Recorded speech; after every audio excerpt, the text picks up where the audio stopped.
I don't know if any of you have ever had the experience of planning a talk and then having something come up where you couldn't give the talk that you wanted to give. I had originally planned on talking about the building of a great Christian nation, and I had planned on that up until last week. Then last week it seemed as though I needed to change to another subject, and I began working on a message called The Christian Soldier. And that was a barn burner. It was really a dandy. And I thought I had a good one. And at 4 o'clock this afternoon, God said, you can't use that. He hurt my feelings tremendously.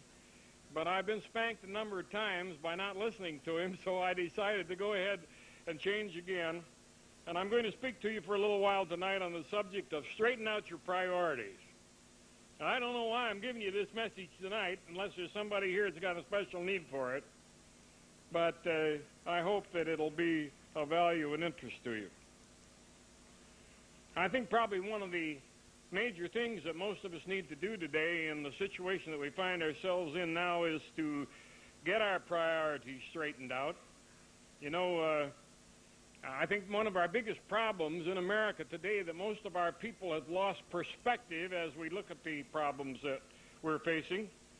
And I've used this illustration before, and quite a few of you people have heard it, but I think it's a good illustration, and so for the sake of the folks that have never heard it, I'm going to give it. It's many of you remember that when I first went into the Army, and back in the early days of World War II, I was stationed at Camp Polk, Louisiana. I don't know if any of you ever had the misfortune of being stationed at Camp Polk. It was probably the worst camp in the United States. It certainly had the most bloodthirsty mosquitoes anywhere in the world.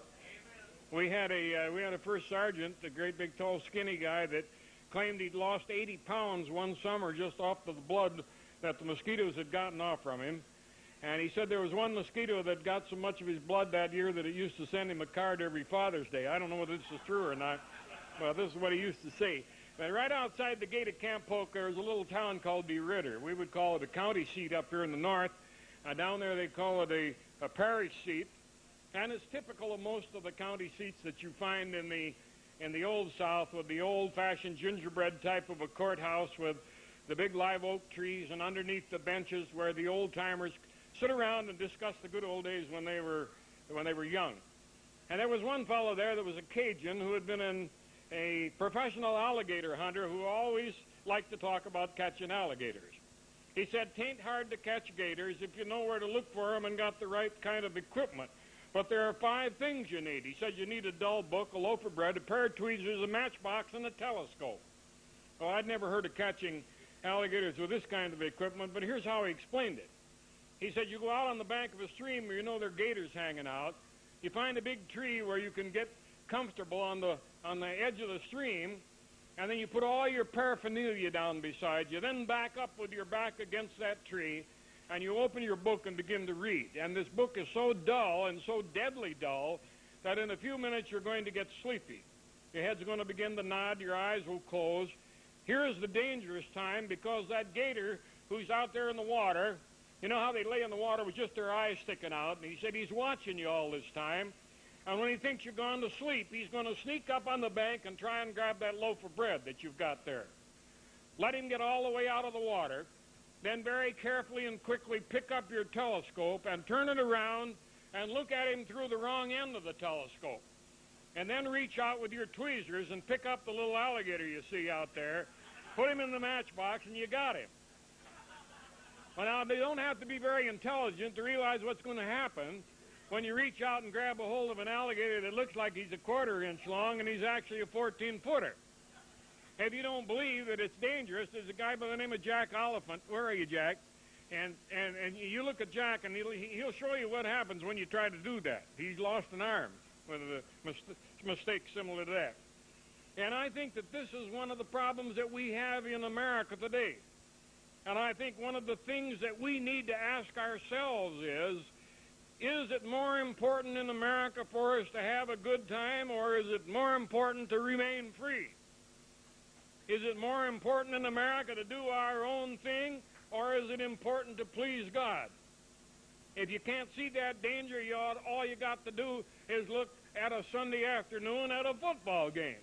You can get 80,000 screaming people out there, and you can get a banker who is so doggone proper that he wears a suit all the time and he wouldn't do anything improper, and at a football game that rascal will throw his hat up in the air and scream and holler like a little kid. And yet try to get that same guy into church sometime, and it's pretty difficult to do that. We don't like to face these facts. We don't like to face them, and as a result of that, we have a tendency to shy away from the most important things in our life today. The Apostle Paul said that there was going to time come in the world where men would like to heap to themselves teachers having itching ears who will teach them, man, the things they want to hear rather than the truth. Well, I want to tell you, my friends, in politics and in the church and in the school and education today, that's what we have. People that are telling people what they want to hear rather than the truth. We're living in those days. And the subject I'm going to speak about tonight is one that you don't win a popularity contest by going around preaching about, I can tell you. I haven't found very many churches where they want this kind of a message to be given. Now, I've had a lot of experience in the last 25 years or so since I got out of the service in 1964. I've gained a lot of contact with tens of thousands of people. I've been across the United States, north and south, east and west, and I guess in all the states with the exception of Maine. And I think the time has come when the American people are going to have to face up to the serious problems that we have here, or we're going to lose this wonderful country of ours, and we're going to lose the freedom that it's brought to the world. You see, for over 50 years now, you and I, the American people, have been duped, and we've been fooled, and we've been lied to by about as disreputable bunch of scoundrels in Washington, D.C. as ever led a country down the drain. I'm not talking this to downgrade the few men that have been faithful in Washington, D.C., and I'm not particularly saying this to downgrade the President's administration, because it wouldn't have mattered whether or not we had Republicans or Democrats there. They've been the same way, you see. And as a result of that, they have refused to follow their oath of office, these fellows. Do you know that we have men in Washington, D.C., some of them have been there for 20 years, that are doing things that if they'd have done it 100 years ago, we'd have taken them out, tried them for treason, and hung them for the traitors that they are. And today, what are they? They're the big shots in government today, you see. Many, many years ago, there was a very wise man that said, treason prospers. What's the reason? For when treason prospers, nobody dares call it treason. I want to tell you, my friends, treason is prospering in the United States of America today. Don't you tell me that they couldn't cut down almost to nothing the dope trade if they wanted to. Well, I want to tell you, my friends, there are too many high-placed men in the government of the United States and in the government of the other countries that are supplying the dope that are getting rich off the dope trade by the payoffs that they're getting. And that's the reason why the dope trade continues. And that's the reason why we see treason within our own government many times. Now, you say, well, that's an awful harsh statement to make. What are you talking about when you talk about treason? I'm talking about the constitutional definition of treason. That's given in Article 3, Section 3, in terminology that any fifth grader can understand. Here's what it says, very simple. Treason shall consist only, number one, levying war against them. Number two, adhering to our enemies. Number three, giving them aid or comfort. And my friends, when anybody in the United States of America, I don't care what position that they have, how high up or how low they are, when they give aid and comfort to the enemy, they are a traitor to this country. And many of these people that have been doing that are now getting rich selling the memoirs of their treason to the United States. They're writing books about it. They're proud of the fact that they have sold us down the drain. You see, we've been duped through the controlled media. We don't know who to believe anymore. We've been duped by our church leaders who have climbed on the bandwagon of treason. Because it's more important to those fellows that they are popular and successful than it is that America remains free. They're more interested in the love of money. The Apostle Paul said that's the root of all evil. A-L-L, evil. Look at it. Look at everything that's destroying us today. And behind that you find a big dollar sign, and wherever you find a dollar sign, you always find the buzzards gathered. international buzzers to get their money, you see.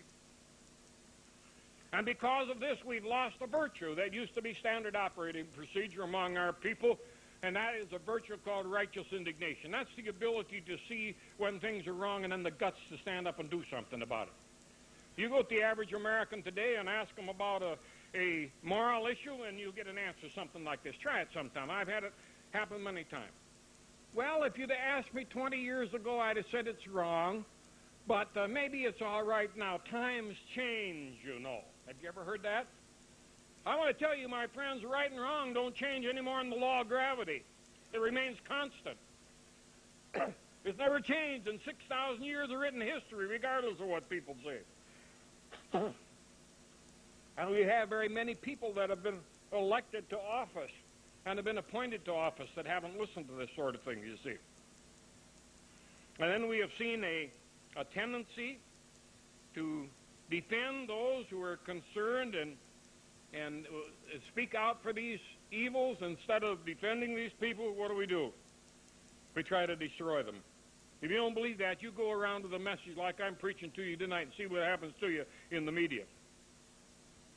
An FBI report from 1983 indicated that they know the name and the location of over 100,000 enemy fifth columnists within the United States. But because of the stupid laws that have been enacted by our Congress in recent years, they're powerless to do anything about it. And yet when there's a little group of men up in Idaho and another little group here in southern Missouri that did some things that were outside of the law, all hell broke loose in the media. It was on 60 Minutes. It was on 2020. And not one single one of those TV stations have ever mentioned anything about the internal subversion that's going on with these 100,000 that are wandering around in the United States. And have you ever heard anything on television about the terrorists that are in the United States now by the countless millions? And we know they're here, and our government knows they're here. And they say, oh, we're keeping track of them. We're keeping track of them. A couple of years ago, there was a high-ranking Viet Cong, or a Vietnamese official down in the Sea Drift area, that's about 100 miles north of Corpus Christi, who bragged that he had 2 fully equipped divisions of Viet Cong ready for when this thing breaks loose. And he said that out of the Vietnamese that came over here, 640,000, they estimated half of them were Viet Cong. Think about that. 300,000. Supposing he was wrong. Supposing it's only 200,000. Maybe that figure's too high. What about 100,000? Would you feel free, or would you feel safe and secure with 100,000 enemy agents wandering around in your country? I certainly wouldn't. And they were trained for the purpose of destroying this country, you see. About a year or so ago, information was given to our State Department indicating that there was a special school started in Havana, Cuba, turning out men expressly to infiltrate into the United States and stir up trouble in the urban areas. You know what the State Department said about it? Here's what they said. How are they going to get in the United States? That was about 6 weeks before Mr.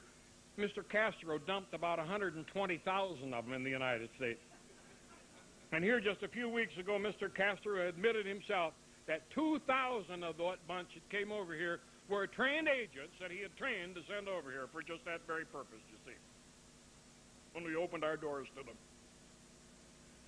And we know about what's happening down in Mexico. I'm not going to go into that too much in detail tonight because we're going to talk about it in detail tomorrow afternoon, where they're coming across the border by the thousands, by the hundreds of thousands, by the millions every year. And we're apprehending about 1 out of 10. Why? Because we got more policemen on the White House than we got along that border that runs for about 2,000 miles. And why? Because in the Carter administration and again in the great conservative Mr. Reagan's administration, we're cutting down every year on the money that the Border Patrol has. I know of one place in Arizona where they have 186 miles of the most rugged terrain that you can imagine to cover, and they've got 2 4-wheel drive vehicles, and they're rationed 25 gallons of gas per vehicle per week. Well, anybody's ever driven a 4-wheel drive vehicle realize you don't drive very far on 25 gallons of gas. And one of the border patrolmen said we got enough to drive from our home to the border patrol station and back again, and that's all. We have no ways of patrolling it. And they're coming across there by the hundreds of thousands. And all you have to do, it's very interesting, it's just to fly over that area. It's a little town called Sassabee, which is west of Nogales, about maybe 75 or 80 miles up in the mountains. And you fly over that area in a small plane, you can see every track where they come in. Because they carry their water in a gallon plastic container, and when they get done, they just throw it away, and you can see it, just like spokes of a wheel where they travel. You can see every path where they travel. And they're coming in by the hundreds of thousands. And at the present time, the American military have no contingency plans whatsoever for any kind of an invasion from the south, because they have got their mind set on the fact that we're going to have a nuclear war with the Soviet Union, and it's going to be fought on foreign soil, so we got to have flat tops, and we got to have bombers, and we got to have missiles, and they won't even think about a conventional attack that might come from within the United States by planned terrorists within the United States. And people are getting disturbed a great deal along the border, I can tell you. Some of you read in the newspaper not very long ago about a fellow from Midland, Texas, who was a sheriff down there, a fellow by the name of Sheriff Painter. And he read some of the information that Earl Jones and I had put out about the situation down there, and he didn't believe it. And so he took 4 of his men who happened to be Mexicans, his deputies, and he sent them down into the area to check on it. And they checked out 4 areas where we said that the Soviets had, or where the Mexicans were storing Soviet equipment down in that area. And he came back with almost the exact location that we found. And in addition to that, he found 3 terrorist training camps that we didn't know about in the area. And he was so upset with it that on the 11th, 12th, and 13th of June this year, he went to Washington, D.C. at his own expense and went to the State Department, and he talked to a representative of Vice President George Bush. He talked to a representative of the CIA. He talked to another representative of the State Department. And the State Department said, oh, it's very important that we have information like this from our people.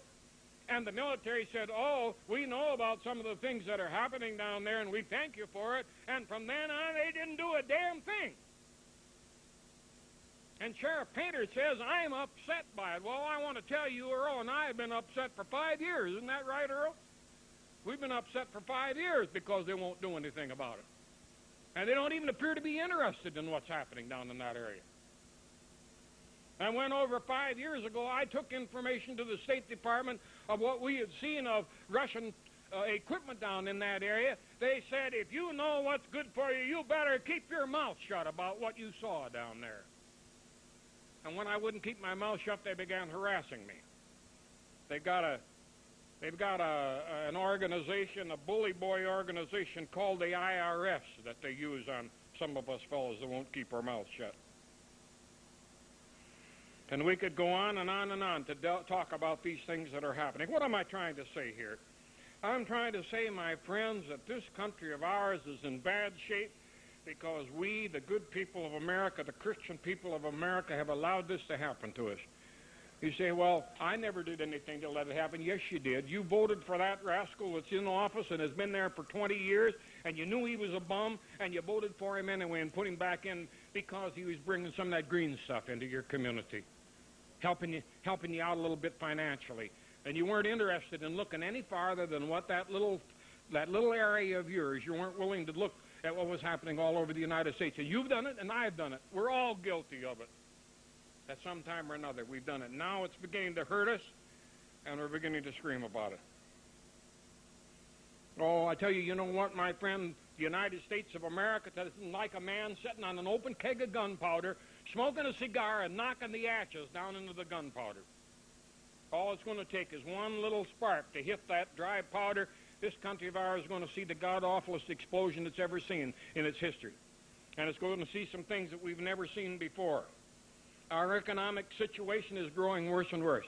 You can listen to the newspapers all you want to. You can listen to the TV all you want to. And they can tell you about how the economy is getting better all the time and how we're going to have We're going to have, in a little while, the country's going to be back on its feet again. And all over the United States of America, I'm receiving letters every week from people that say, the old-timers that are saying, it's getting as bad as it was back in 1929 when we had the Big Depression.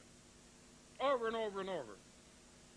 And talk to the top economists of the United States that are interesting and or that are honest enough to tell you the truth. And they'll say it can't go on this way very much longer. It's got to hit rock bottom sometime. And when that happens, we're going to see some things in the United States that we've never thought was possible. Economists say that the policies that we're going under today, that we've been going under for 10 years, will result in a rise of the national debt until we will pay over $200 billion a year in interest on the national debt. We owe almost $2 trillion now, which is worth just about more than everything that we have in the United States today. And yet what do? What does our government do? We borrowed this year $85 billion so we could give it away in foreign aid, mostly to countries that hate our guts. What happened last year?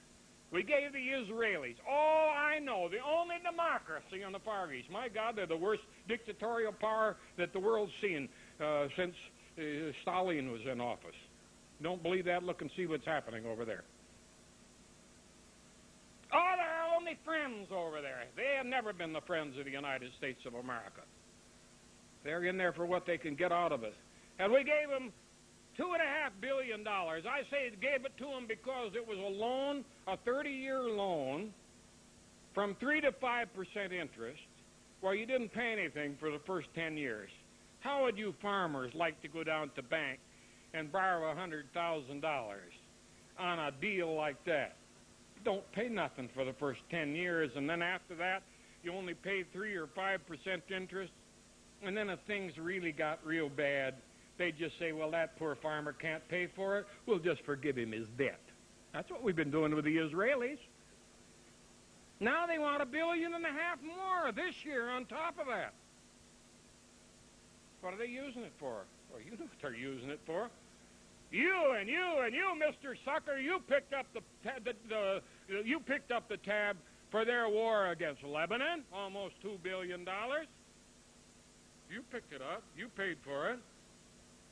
Do you think that our attack on Lebanon recently was really for a terrorist attack? Did you know that just about 2 weeks before that attack that was made over there, that the Israeli government proposed to the United States government a land operation against Lebanon using American troops and supported by Israeli air? Did you know that? You know who turned it down? Believe it or not, a fellow by the name of Casper Weinberger was the one that turned it down, plus one of our men that had guts enough in the Joint Chiefs of Staff. He said, in the first place, it won't work. In the second place, we've already got too many enemies over there. Why make any more? We need friends in that area. Have you ever wondered why it is that our wise men sitting in Washington, D.C., Apostle Paul said about these fellows, professing themselves to be wise, they became fools because they were ever learning and never ever able to come to an understanding of the truth. You know, you see a man with a Ph.D. behind his name, it doesn't always mean doctor of philosophy. It could mean pile higher and deeper. That's what a lot of them have. And when you see a D.D. behind a preacher's name, it doesn't always stand for Doctor of Divinity. It could stand for dumb dog. That's scriptural. You turn over to the 56th chapter of the book of Isaiah, verse 10 and 11, and see what it says. It says her ministers, talking about Israel now, her ministers are dumb dogs who can't bark. Well, my goodness, folks, a watchdog that can't bark or won't bark is no good to you. He's a danger to you. You better quit feeding him. Get rid of that rascal. He says they are dumb dogs who cannot bark, sleeping, lying down, loving to slumber. They are greedy dogs that never have enough. They are shepherds that do not understand, doing everything for their own gain. And I want to tell you, when I see the nauseating sight of some of these people like Jerry Falwell and Swaggart and some of those people getting up on national TV, and they can't talk 5 minutes without trying to get you to send them money for some project that they've got. Recently, my wife turned on a program, and here was Jimmy flying, or not Jimmy, but Jerry was flying in his private plane, and he was up there talking to the Lord about money that he needed for a special project. And if you folks would all, that are listening tonight, would all send me in $100, I'd be able to carry on this great project. And I think probably about half of it was due to go to the Israelis. I'm not sure. But there was a whole lot of it, because in almost the same incident, he was asking the Christian people to support the Anti-Defamation League. And most of you know what that is. And then these men that we got in Congress, you know, they have just told us recently, well, we made a terrible mistake when we armed Russia and when we built up Russia 40 or 50 years ago. We made a terrible mistake. What are they doing now? Now they want to do it to Red China, the same thing that we did 40 years ago. Where is the brains in Washington, D.C.? Or does it go farther than that? I had a man tell me, don't you think that our government knows what's going on, and that if they knew what was going on, they'd do something about it? You bet your bottom dollar I think they know what's going on. That's what scares hell out of me. Because I think a lot of them don't care, because I think a lot of them are involved in it. If you don't believe that, you ask yourself the reason why there are over 86 appointed men in the present administration that belong to the Council on Foreign Relations who are dedicated to the concept of bringing this country of ours into a one-world government along with the Soviet Union, where we lose our sovereignty. Ask yourself why in Congress now we've got an organization called the MCPL, Members of Congress for Peace Through Law, who, according to their own words, are dedicated to the proposition of doing away with the United States military and supplanting it with the United Nations peacekeeping force. And there were 264 of them 2 years ago that are in there. Every one of those fellows has taken an oath of office with his hand on the Holy Bible, saying, I'll protect the Constitution of the United States and the people of the United States, out of one corner of their mouth, while out of the other corner of their mouth they say, we want to destroy the very sovereignty of the American people. And we wonder why we've got troubles in the United States. And we could go on and on. We could talk about the $14 plus million that we sent over to a little country called Zambia in Africa. Used to be beautiful Rhodesia. Now it's a rat hole of corruption over there. We sent them almost $15 million as a grant last year. You know what they did with it? Well, one thing, they bought 79 brand new Mercedes sedans for a little over $2.8 million so that their big shots could travel around in comfort while the rest of the people starved to death. Isn't that interesting? And we sent over $100 million in aid recently to Ethiopia. And what happened? Good share of it is rotting on the wharves of Massawa and Djibouti. The rats are eating the sacks of grain. Why? Because the Ethiopian government won't give the army trucks necessary to haul it out, for the people are starving. Why? Because they want to control the people by not giving them food. You see, I don't believe in that. I don't believe that would happen. Well, I'll tell you an example that I saw myself. In 1962, I was in Ethiopia at that time, in the northern province of Ethiopia, in Eritrea. They had a famine over there, a bad famine that year. And in 1961, we sent them 11,000 tons of wheat, shipped it in an American ship. You paid the tab for it. You sent the wheat, you paid for the shipping over there, and I was in charge of the convoy that hauled it from the ship up to the village, and we watched the Ethiopian officials sell the wheat that you had given to the Ethiopian people. And when I went back to my commanding officer, and we went up to the State Department representative, who was the consul in Seoul, or in Asmara, he said to us, it's none of your damn business. This is State Department business. Keep your mouth shut about it. And if you say anything about it, I'll ruin your career. And I went home and wrote to my senator, and within 6 weeks, the stuff hit the fan, and it got so bad that they ran me out of the service within the next 6 years, because I'd tried to tell the truth about what I'd seen over there. And I could go on and on and on and tell you about things like this that are happening within our government today. And we wonder why we're having problems. And yet the very thing that shakes me up more than anything else, my friends, is that in the face of the most unparalleled calamity that's ever faced this country of ours, and we're facing it today, most Americans are so busy majoring in the minor and minoring in the major, whatever that might be, that they don't even bother to check up on what our government's doing. And what do we hear? Trust the government. Trust the government. Trust the government. How can you trust the government that's lied to you so many times? Maybe you don't believe that slavery could come to the United States. Maybe you thought that Khrushchev was fooling when that day many years ago, most of you aren't even old enough to remember it, or many of you aren't, when he took his shoe off in the United Nations and he pounded on the podium and he said, "We're going to bury you." And old John Kenneth Galbraith, that muddle-fudded brain from Harvard University, you know what he said? He meant that they're going to pass us economically. I'll tell you what Mr. Khrushchev meant. He meant exactly what he said when he said, "We're going to bury you." And when over 50 years ago, the head of the Communist Party in the United States, a perpetual runner for president by the name of Gus Hall, said, "I'm going to live to see the day when 60 million hopelessly diseased capitalist animals are strangled, are hauled off to the liquidation center by the commissars. And I'm going to live to see the day when the last congressman is strangled with the guts of the last preacher." I want to tell you, my friends, he was talking about you, and you, and you, and you, and you. And it wasn't a Russian talking about it, and it wasn't a Chinaman talking about it, and it wasn't an African talking about it. It was an American Jew telling what he's going to do when they get in control. And we sit back and say we don't have anything to rule about. And since that statement is made on 14 major occasions that I can think of, when the Soviet Union has been on the verge of economic collapse, who put them on their feet every time? Was it another communist country? Don't be silly, sucker. It was you, and you, and you, and you, and you, and you, and I, our hard-earned tax money, that put the communists on their feet. And our government's been lying to us for at least 50 years, saying, we're the ones that are stopping the spread of communism around the world. I tell you, communism would have been dead and buried and forgotten a long time ago if it hadn't been for the support that the American government has been given to us.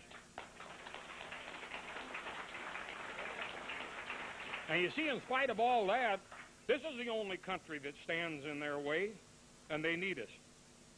Listen to what this Jewish writer wrote over 50 years ago. Could it be that the problems in the Middle East were created as diversionary maneuvers by powerful interests in New York while they gained the greatest prize of all, the United States of America? Is it possible that the idealism and beliefs of millions have been misused and betrayed by a hidden power elite? In the long history of mankind, there have been numerous instances where good and sincere intentions have been exploited by conspirators with sinister designs. There is little doubt that some unknown forces based on the American Eastern Seaboard have increased their power and influence in the United States as well as nearly all elsewhere in the world since the World War II. There is an indication that the final battle between these people and the remnants of the previous power structure have begun. It promises to become the battle of the ages and may be a cataclysm which will devour all of us. Now, I doubt that very few of you in this room have any concept of what would happen if that would take over. I doubt if any of you have ever seen a baby slammed up against a tree or a stone wall, or a man impaled alive on a sharpened bamboo stake, or a pregnant woman stripped and raped in the street and then chopped to pieces, or a baby thrown up in the air and caught on the point of a bayonet, or a young woman nailed to a branch of a tree with spikes driven through her breasts while a bundle of rice straw that had been dipped in oil was bound between her bare thighs and set on fire. I saw that happen in Korea in 1948 after they'd practiced on me.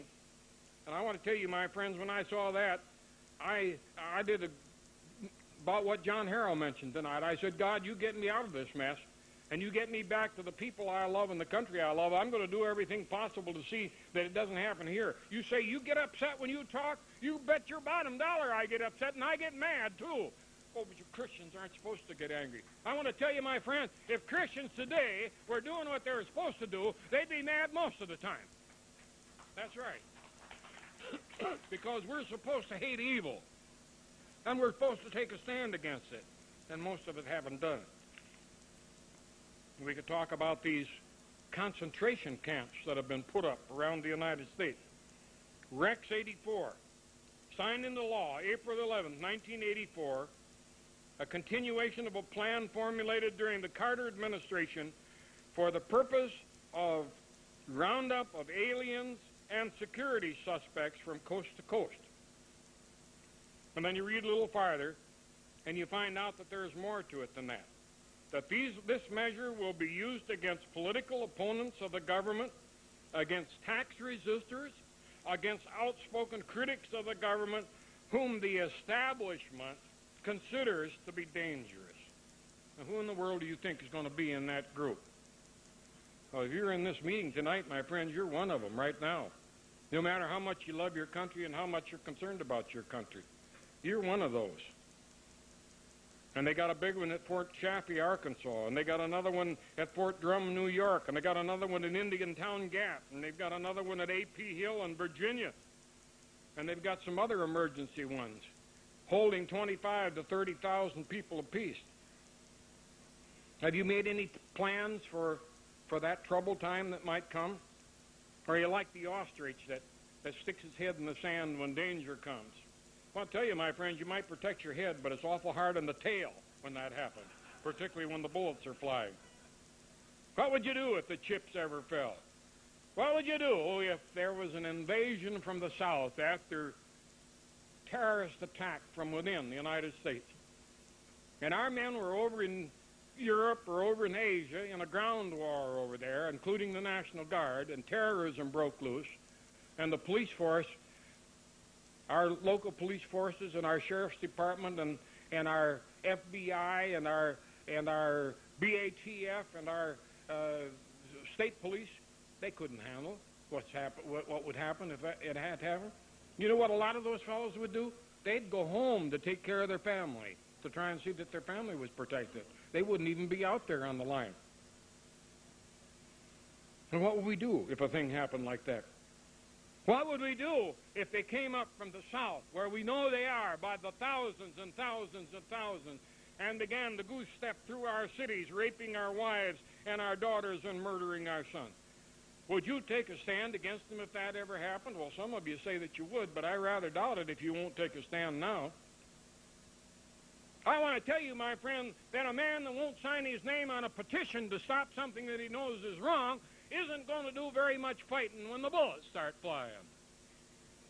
And I've known a lot of people that had an awful lot of big mouths, and they talked about what they were going to do and how they were going to shoot this guy and they were going to get rid of that guy and all that while they were walking around in their camouflage carrying a pretty gun over their shoulder, and when the chips were down, you couldn't find them. You couldn't find them. I've seen it happen in the military over and over again. But I tell you, my friends, there's hope in the future. I painted a pretty bad picture, haven't I, tonight? You know, we go to our churches on Sunday, and we sort of have the idea, well, the government will take care of all these things. We don't really have to worry anything about it. And we sit back on our nice padded pew in our air-conditioned church, and we sing, "Must I be carried to the skies on flowery beds of ease, while others fought to win the prize and sailed through bloody seas." And then we think that's all that's necessary. And then we go home and we have a big, beautiful dinner at home, and we listen to some fundamentalist or evangelical preacher not telling us not to worry, because if you're a saved person, Jesus is going to come back and take you out of this world before it gets that bad anyway. What makes any of you believe tonight that believes that you're better than those Christians that suffered and died behind the Iron Curtain or the Bamboo Curtain in China and in Russia? What makes you think that they suffered and you're going to get out of it? Are you that good a Christian that you think God's going to set you off here as some kind of a special person? Oh, but I'm an Israelite. So I want to tell you, there was a lot of Israelites that learned the hard way when they were out in the wilderness that they better do what God wants them to, and they ended up dead in the wilderness, even though they were Israelites. And I want to tell you, there are a lot of people that are true Israelites in the United States of America that are going to have to learn the hard way, it appears. From the experience that I've had as I've gone around the country, I don't believe our people are going to wake up until something comes along and gets a hold of them and shakes them and knocks them down on their knees and rubs their nose in the dirt real hard, and when they get hurt, they're going to do just like our forefathers did thousands and thousands of years ago. They're going to cry to God, and God's not even going to listen to them. You say, that's a terrible thing to say. Well, I wanted to call your attention to two verses of Scripture in the 59th chapter of Isaiah, verse 1 and 2. Here's what it says. Makes sense to me. He said, the arm of the Lord is not shortened that he can't save. In other words, God hasn't lost his ability to protect his people. He's the same God that opened up the Red Sea many, many years ago. He's the same God that shook down the walls of Jericho. He's still got his power. And he says his ear is not heavy that he cannot hear. So what's the problem then? But your iniquities have separated between you and your God, and your sins have hid his face from you, that he will not hear. And so listen to me, my Israel people. When you look at the problems that are coming to this nation of ours, and you say, we better pray for the safety of America, don't even attempt to pray, because you're wasting your time until you get yourself in a right relationship with God Almighty. That's the first step right there. That's the first step. A personal relationship with God Almighty, where you know that you're doing what he wants you to. If my people, called by my name, will humble themselves and pray and seek my face and turn from their wicked ways, then will I hear from heaven, God said, and I'll forgive your sins and I'll heal your land. You want a formula for survival? It's not going to come in guns. It's not going to come in military might. Oh, those things are going to be necessary, sure. You're going to have to be prepared. But you're going to have to be like old Teddy Roosevelt used to say. You're going to have to walk softly while you carry a big stick. Don't go around shooting your mouth off, telling how tough you are. Don't go around shooting your mouth off, telling what you're going to do. But be prepared and have the means to do it. And then with the strength that God Almighty gives you, be willing to put your life on the line when it becomes necessary, or if it becomes necessary. This is the thing that's going to bring salvation to our country. First, our faith in God. First, our turning to him. And then it's going to take just a few men, like that little band of men of Gideon that Pastor Pete talked about tonight. And with a little handful of men, God Almighty is going to be able to whip our enemies and turn them to where they're going to fight against themselves, just like he did in the days of old. I believe that just as thoroughly as I'm standing before you tonight. If you and I are willing to do our part, to get in the right relationship with him, to do what he's told us to do, to follow his law, victory is just around the corner. Thank you, and God bless you.